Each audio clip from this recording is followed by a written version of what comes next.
Okay, guys. Well,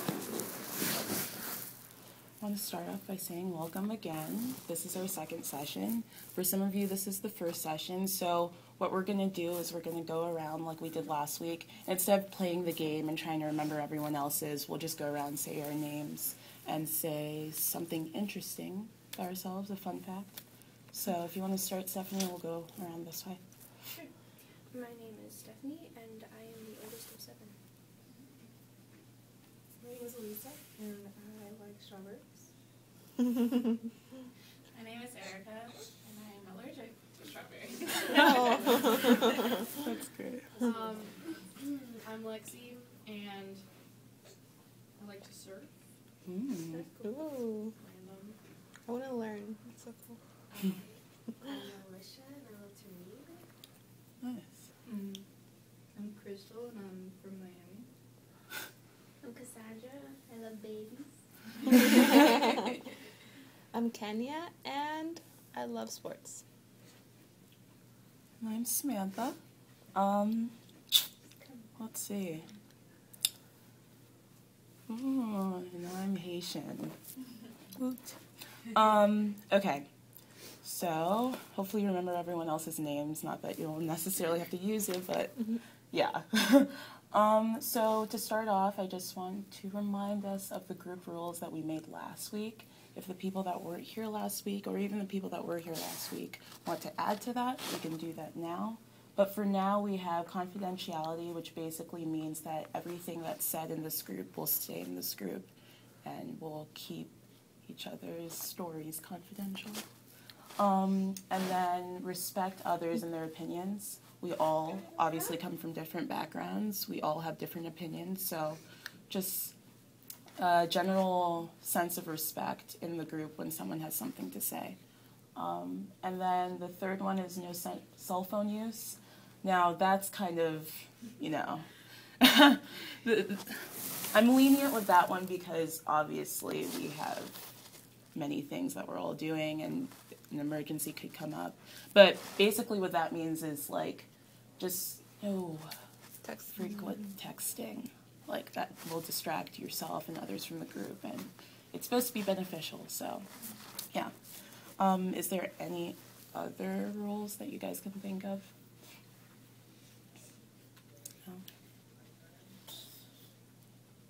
Okay. Okay, cool. Well then, to start off, I just want to ask you guys how you all are doing.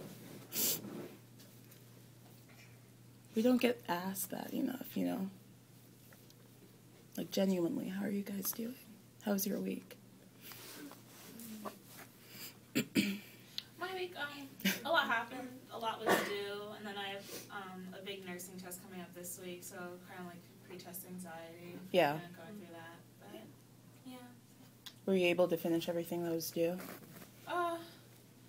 On time, no, but it got finished, so Hey. thank you for that. But Yeah. I'm just trying to work on punctuality and stuff, so yeah. Okay.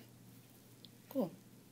Yeah. I had a pretty stressful week too. At least I had this ridiculous assignment due that took a lot of time, and I got it turned in like 2 seconds after the deadline, after spending like 8 hours on it. Wow. So, hopefully he'll let us go because I'm a serious student. Yeah. I don't know, it's just really stressful. So it was just like when I finished, it was just like I wanted to cry. Yeah. It's over. Well, I'm glad you got to finish that. Yeah, that sounds really stressful. Did you finish? Yeah, I could do it later. Nice. It's done, guys. It's done. That's the point. That's awesome. Anyone else?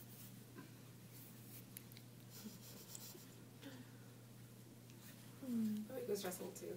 Yeah.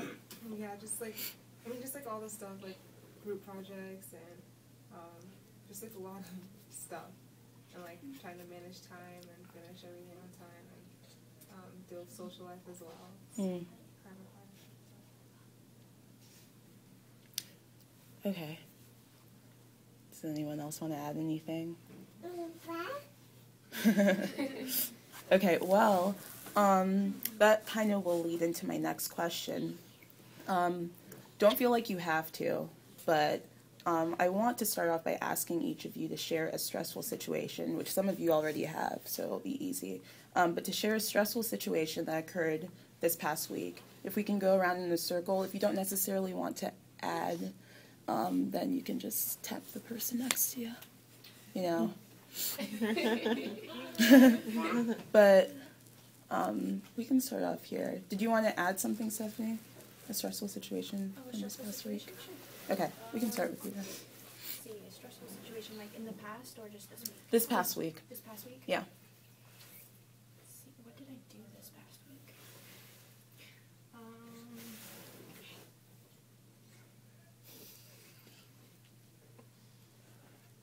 Well, I guess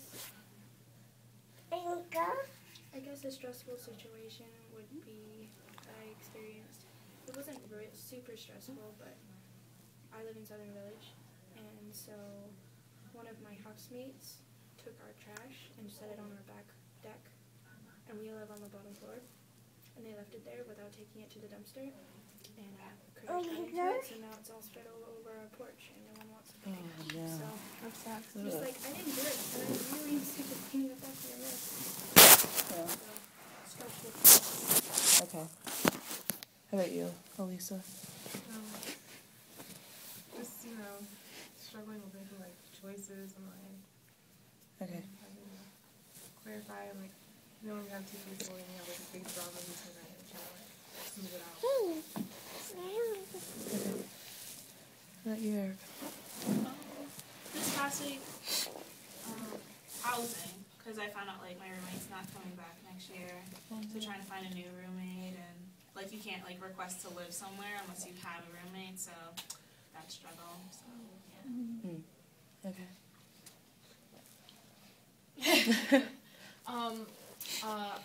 Boys. That's just all. That's basically. Yeah. I was behind on like school stuff, and then I got caught up, and now I'm behind again because of boys. Yeah. So. Okay. Well, after Asian night's done, Friday night's next, and I'm gonna dance, and I'm just got really nervous after seeing everybody do a great job last night, and I stage fright, so there's a lot of stress. Remembering the moves, make sure I have myself that night. So. Okay. Oh, Chris. My laptop keeps breaking, so literally, like, right when I was about to turn on that huge project, it just crashed and whatever. And Wow. it was crazy because I was, like, thanking God, like, oh my gosh, I'm going to get it done on time. Thank you, Lord. And then it crashes, and I was like, Jesus. So, Wow, that's it's crazy. a crazy temptation to just, like, get mad at him after and blame him and stuff. So, laptop sucks, so gotta get a Mac. And, like, housing, that's another stressful thing, too. Yeah. My roommate and my backup roommate, like, neither of them got into college. Okay. My week was okay. I got another job. Nice. Like here at the desk, even though like I had sucky hours, so that's a struggle. And I had to like have practice like an Asian night every day, so that took a lot of time, and like I barely got sleep because I had so much things to do. But like thank goodness Asian night's done. But yeah, so now I have like tests coming. But that's it. Okay. How about you, Kenya? Just, I don't know, like, I had, like, 2 interviews this week, and I got a job, but Nice. it was just, I don't know, stressful just to think about so many things, like summer, boys, decisions, job, all that stuff. Yeah. Okay. So, I mean, we can all agree that collectively we have pretty stressful lives. Which is good that this group is instilled, So today we're going to start learning how to look at our thinking, dealing with stress. We talked about stress for those of you who weren't here. Last week we talked about stress and what it is and kind of what we've done to deal with it in the past. And throughout this group and the next sessions, we're going to talk about how to cope with stress in different ways, to just relieve that stress. So yeah, today we're going to start learning about our thinking. And usually when people are stressed, they tend to have more negative thoughts and fewer positive thoughts. And when this happens, it usually is automatic. It's not something that you intentionally do. The first thought is usually negative, or the first few thoughts are usually negative. So my question to you guys, I guess my first question is, do you believe that you can check out and possibly change your thoughts? Yeah? Why? Or how? Never mind, I guess change your actions, right? Because if you're like thinking negative, then it's gonna come out negative, bad, or whatever. Okay. That's a different question, isn't it? Well, I mean, that's an answer. That's fine. But yeah, but if you're like thinking happy thoughts and positive things, then everything will turn out good. So it starts in the thinking. Yeah. Okay. So does anyone else think that, that initial thing is changing that thought from a negative to a positive, and then... Mindset. Okay. Yeah. I know it's hard, though, like if you're really, really stubborn... Yeah. And you have one idea in your head and one, perception of something, Mm-hmm. It's hard to change it, and it takes is. a lot, but I think it's possible. Okay. Anyone else? Yeah, to piggyback on what you said, it's possible. It takes time to change that, especially if that's something that you've always thought a certain way or something like that. Yeah. So just allowing yourself to have that time to change also. Okay. So would you all say it's time and effort that kind of changes that thought process and then in turn changes the action? Yes. Yeah? Okay. Anyone else want to add anything to that? Okay. So, what are some specific techniques that you guys have used maybe or you guys have heard of to change that thought process, to change that negative to a positive thought? Yeah. Well, I've started, in the morning, I switch my prayer. If I feel like I'm having a bad day and I don't know why, I'm just like, God, just watch protect me, any problems that I face, be with me and help me get through it, and I'm leaving everything that bothers me with you. If I have a test today, I've studied, and it's in your hands. So it kind of makes me feel good, because it's not on me. I've just given everything to him, and I'm just letting him deal with it. That's awesome. So praying and just spending time with God has helped you in that change of thought process. Okay. Anyone else? Just to talk about it in general, because I know if I'm going through something and I keep a bottle up for a while, it'll turn into I'm walking down the prom and somebody's like, oh, how are you? I'm like, I'm okay. And I'm like, no, I'm not. And just everything just comes out rather than talking about it when it first happens with somebody else or a friend or so. Right. That's actually an awesome point, because how often do we actually say how we are when someone asks, how are you? True. When you were saying that exactly earlier, I'm always like, how are you? Good. Yeah, me too. That's our instinct. That's our first thing. I wonder why that is. Weird. Yeah. But think about it. If you usually say that when you're walking by someone. True. And it's something that you have to do really fast. It's not like you can actually be like, well, this and this and this. But then I guess for me it's how close am I really to this person that I can just spill my guts? Okay. Yeah. That and are they really asking? Yeah, I guess. Do they really want to know? Very interesting point. Thanks for bringing that up. Anyone else? Yeah. I guess it does depend on the person. So when I feel stressed or sad or mad or something, I just call my mom. Okay. I can just tell her everything, and even though she's busy, but I just tell her and I'm okay, bye. Okay. That helps. Yeah. It helps me to vent too. Yeah. So venting, that's a really big technique too. Okay. But question, I know that venting helps relieve that stress, but does it help initially change the thought process to a positive one for you? No, I think it kind of solidifies when I'm stressed or something, and I tell someone, oh, I have so many things to do. They're like, oh yeah, that sucks. It kind of solidifies that I'm stressed and like I have reason to be Okay. upset. So it doesn't Or, really like- change my thought. Okay.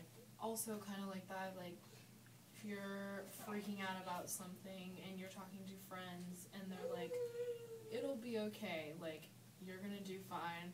Or like if I talk to my mom and I'm like, I tell her like, what am I gonna do this summer? Like I can't find an internship, whatever. She'll be like, you'll find something. And I think it's just like she said, like the solidifying, like reassuring, like, oh, okay, you're right. And it kind of helps to change like the situation in your head, I guess. Okay. Good. I feel like this, like you talking about like the changing of your decision, like whatever. I feel like that has to come with the desire to want it to change. Because if Okay. you don't desire it, then I feel like you're gonna go talk to people, or you're gonna go do this, and kind of like what they're saying, like reinforce the Right. idea that you already have. So I don't know how like it changes, but I know that for me sometimes, if I really desire it to go from a positive to, or from a negative to a positive, then I have to like stop what I'm doing, like whatever it is, and just like close my eyes and just breathe for a second. Yeah. And then kind of like breathe out the negative and bring in the positive in a way. I don't know, like sometimes it's better to just stop everything in reality and just kind of like go into yourself and change your mind. Yeah. Everyone agree with that generally? Okay. So have you guys ever changed your mind about something? And if so, how did this happen? Like anything? Yeah, anything. Just looking into the future and like weighing the pros and cons. Okay. Yeah. Anyone So else? like seeing the big picture of things, sort of thing. Yeah, like for now that might be a good idea, but will it be a good idea in the future? Like, It's important to think about. Anyone else? Yeah. Okay, when I decided to join dance group for this Friday night, like, I was really nervous because I know I don't dance as well as everybody else does, but I mean it kept eating away at me every time we went to practice. Okay, I'm not gonna do well, but then I had to think like, really, everybody else is there learning as well. Not everybody knows the dance as well as I do, and we're all at the same place. So that kind of thinking made me feel a lot better because I'm like, I'm going in there, I'm learning with everybody else, and not everybody knows the dance, and I'm gonna do fine. I just gotta keep practicing before I can do well. So it's that reasoning in your head Yeah. that helped you change your mind. Okay.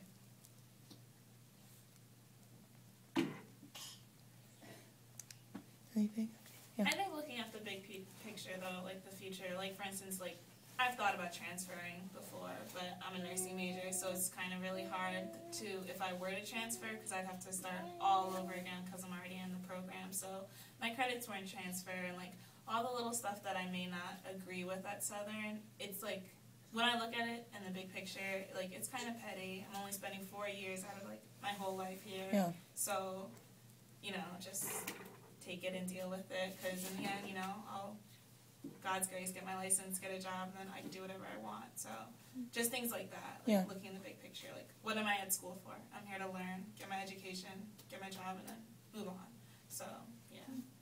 So I know that's what I thought about when you're like changing your mind. So, Okay. yeah. So that bigger picture, the bigger picture that you guys were talking about, and then rationalizing things in your head, it's all reasoning. Yeah. It sounds to me like that's what you guys use to, change your mind about something, right? Okay. So we already answered that. Okay. So what kind of goals would you expect to have for changing your thinking? What do you mean by that? I guess what the question is asking is like, what do you think the end results will be? Like by changing your thinking, changing your mind, what are you looking towards, You know what I'm saying? Should I give an example? Let me think of one really quick. What do you want to, The like, changing your mind, what are you trying to do? Like, what are you trying to accomplish? What do you see happening? Because, I mean, it's not in a specific situation. It's saying, like, what kind of goals, like, in general, in any situation that you choose to change your mind in, what usually are the ending goals?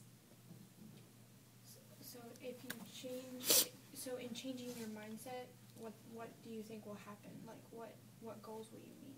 Right. What good does it bring? Yeah. I think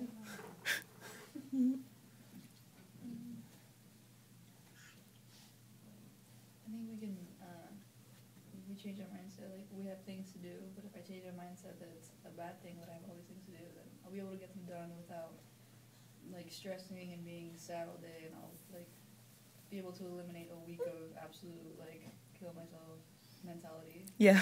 So, I'll, That's do nice. some hair, Yeah. It's always a nice thing, especially for us girls. I was just thinking of something, like, through the reasoning that was discussed before, rationalizing through things, looking at the bigger picture, it organizes things in your head, you know? And that's relaxing for me, to be organized, you know? So if I can organize something, I usually have a better image of it, and I don't have a reason to be stressed out over it, you know? To-do lists are my favorite. Yeah. Yeah. For me, I was thinking about this, but I just joined a water safety instructor class, and I have to be in it every day. So every day I have to go swimming at the pool at 12 o'clock at midday. And I wasn't looking forward to it. You know, I kept on thinking all these negative things, like, oh, my hair's always going to be wet. I'm not going to be looking cute, you know, all this stuff. But then, you know, I just realized that I had to reframe those thoughts. So, because I know the end goal will be good, I will get certified, and, you know, I need that for the summer. So, I guess that's, like, a good example of that, you know, maybe, like, reframing things so you won't, like, constantly be in, like, stress or, like, thinking negatively, because that affects everything else, you know. It does. So, that's one example I thought about that. Yeah. And for me, to-do lists help take away the stress because I don't have to worry about trying to remember. It's in front of me, and then all I have to do is take one thing at a time and get it done, and I don't have to keep trying to say, okay, what was I supposed to remember? What was I supposed to do? And it's distracting me from getting other things done. Because then it's not all up here, it's on paper, and then it's like, I got this. Yeah, I like that point that you made about, you know, taking it one at a time. There's a quote that says, the greatest weapon against stress is our ability to choose one thought over another. So just one step at a time, like actually taking that and putting it into action, I think, makes a really big difference. Okay. Unless anyone has anything else to add, we're going to do an activity. Too much talking. Okay, so this is called a mindfulness technique to help you increase your ability to notice your automatic thoughts and behaviors. It's a breathing exercise. So what I want you guys to do is to count your breath up to 10 and then count down from 10. So you would count 1, 2, 3, 4, you know, up to 10. And while you're doing that, you're inhaling. And then once you get to 10, you just go back to 9, 8, 7, and you go back down, and then you're exhaling. So one full count up and down is one full breath. Okay? Does that make sense to everyone? Yeah? Okay. So then, yeah, when you reach 1, then start counting again. Each full inhalation and exhalation is one breath. We're going to do this exercise for 5 minutes. Okay? So as you're doing this exercise, your mind will naturally wander because it's very difficult to concentrate on one thing for 5 whole minutes. When you notice yourself wandering, try to bring yourself back to the breathing exercise and start where you think you left off. That's fine. Yeah. I think for this exercise, I'll take baby. Okay, that's fine. Because at this point, she will cause more stress than anything. Does that make sense to everyone? Yeah. Okay, so you're counting up to 10, down from 10, up to 10, down from 10. You're breathing, inhaling, exhaling throughout for 5 minutes. I'm going to time you guys. And yeah, when you feel yourself wandering, just try and bring it back to the exercise. So intentionally be thinking of this exercise. This is going to be hard. Just, I'm going to warn you now. Okay. Let's see. Yeah, it's all about concentration.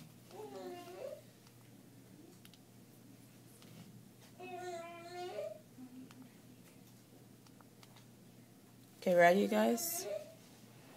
And go.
Okay.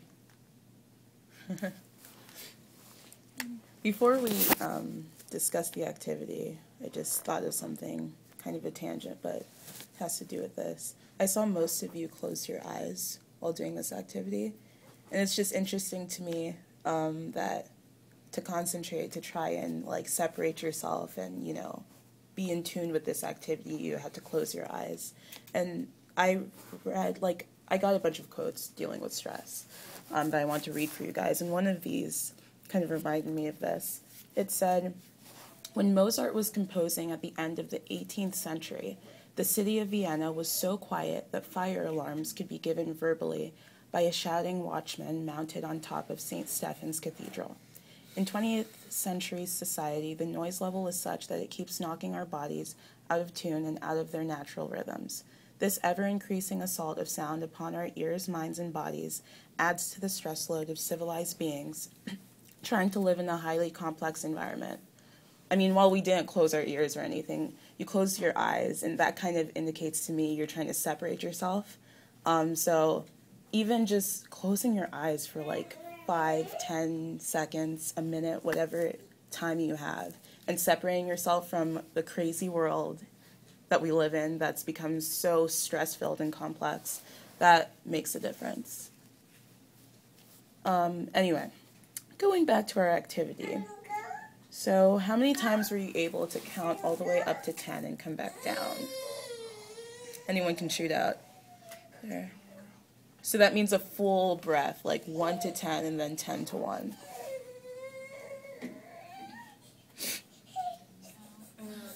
I want to say 30, but I don't know. Okay.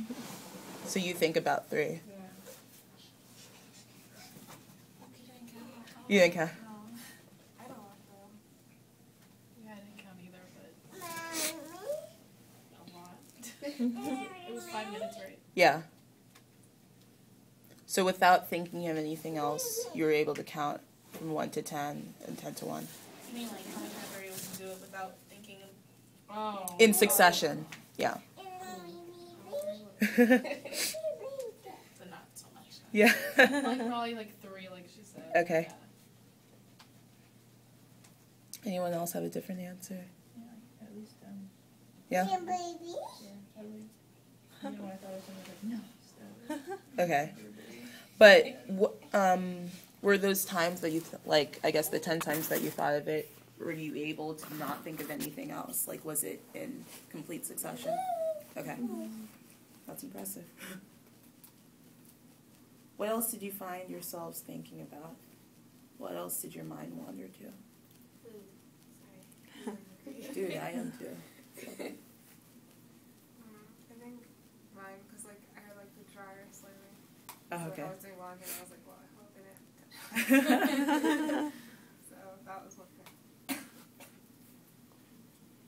Anyone else? I was just thinking about what I've been thinking about Yeah. all weekend. Same here. It was weird because for me, I was like counting, but like there was pictures in my mind of things that I've been thinking at the same time. So it was like I was thinking about them but counting. So that was weird. Were you able to bring yourself back to the exercise, or did you just go with whatever thoughts came to your mind? Well, I had pictures like her, but then when I went back to it, I started picturing numbers, Yeah. like Sesame Street. 1, 2, 3. How did your numbers go? Like, did it go like in a V shape? I didn't watch Sesame Street that hard. She watched it yesterday. No. Just kidding. No. Okay. I'm going to read for you kind of the explanation that goes along with this activity. So, in the space of 5 minutes, if the person only concentrated on their breathing and did the exercise perfectly, they should have gone up and down the scale about 4 to 5 times, depending on how quickly they were breathing. If they were able to do this without deviation, by the way, this has been impossible for anyone who has ever tried this mindfulness task, then they were mindful of their breathing and might have noticed that they could control how fast or slow they breathed. If folks only went up and down the scale 1 to 2 times, Then their minds did wander, and the key is to see if they were aware enough to notice what other thoughts might have wandered through their minds. So, i.e., like, this is a stupid exercise, I can't do this, so I must be stupid, this is easy, now what number am I on, those types of thoughts. Mindfulness, in the second instance, is the ability to notice when your mind wandered, what your mind wandered to, and then be able to bring yourself back to the task at hand.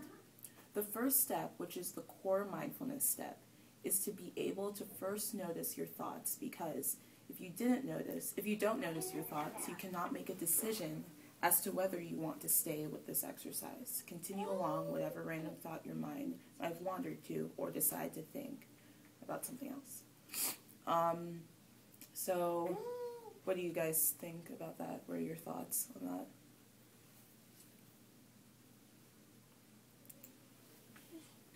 Is that accurate? Yeah.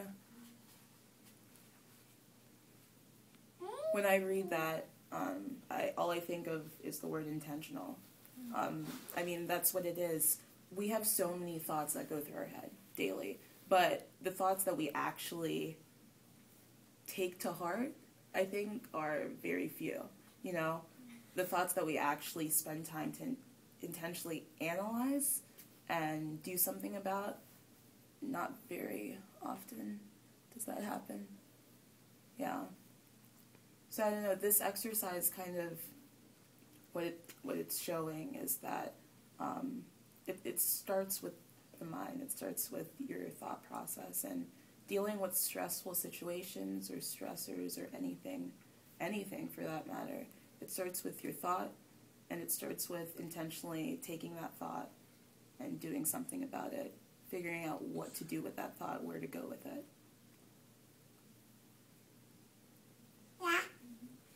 She agrees. Does anyone else have anything they want to add to that, or any other thoughts? No? Okay. Well, I thank you guys so much for coming to this second session. As our tradition has started from last week, we're going to do 5 minutes of relaxation before we actually leave. But I just want to thank you guys once again for coming. I really appreciate your support in our project. And I hope that you learned a few things this week that could benefit you this next week, you know, dealing with the stressful situations that you all have. So, yeah, next week we'll talk about that stuff, and we'll talk more about coping with stress. But for now... And after the exercise, if you could stay by and fill out an evaluation form, we have to, like, evaluate how we did from your perspective. So if you could really do that, that'd be helpful. It won't take long, it's just 4 questions. Yeah. But, okay. So we're going to turn off the lights. Set the scene a little.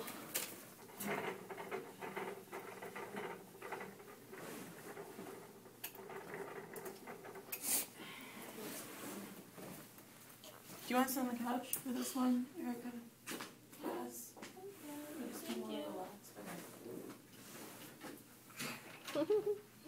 I love this.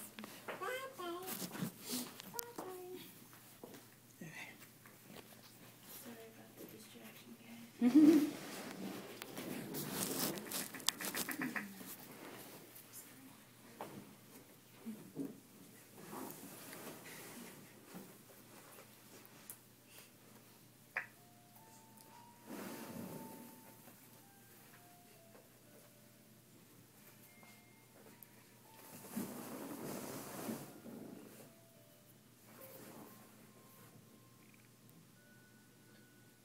Hello, this is Philip speaking. This is a short relaxation for you to get used to the idea of stopping, of doing nothing, of just being still. It's a simple process where I'll take you through the different parts of your body as you're sitting. And paradoxically, there's no need for you to actually relax. This can be a process where you learn to relax. At the beginning of that process, you might feel tense, and that's okay. On the other hand, You might go to sleep during this, and that's also okay. The purpose is to learn how to relax. You need to have a comfortable seat and a place where you won't be disturbed for a few minutes. So find yourself a seat,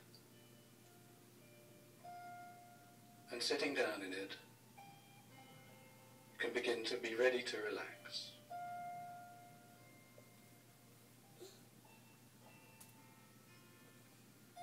Good. Sitting there, feel the weight of your body in the seat. Feel where your body is touching the seat and pressing down on it.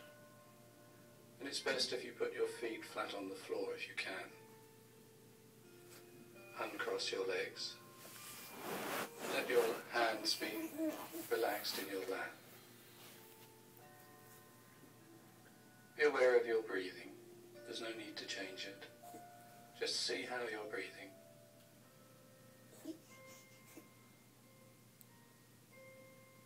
Good. And now feel your head. No need to do anything. Just be aware of your head as you're sitting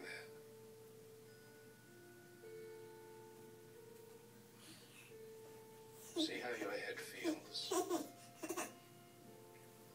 Are there any physical sensations that you associate with the head?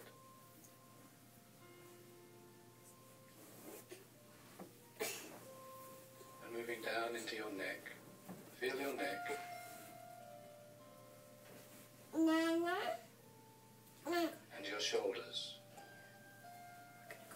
Remember, there's no need to do anything.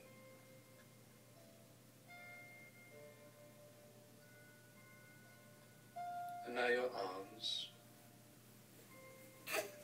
Be aware of your arms, your elbows, your forearms, and your hands.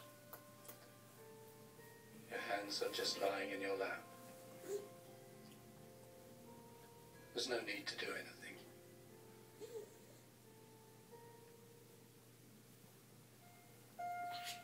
And now bring your attention to your chest.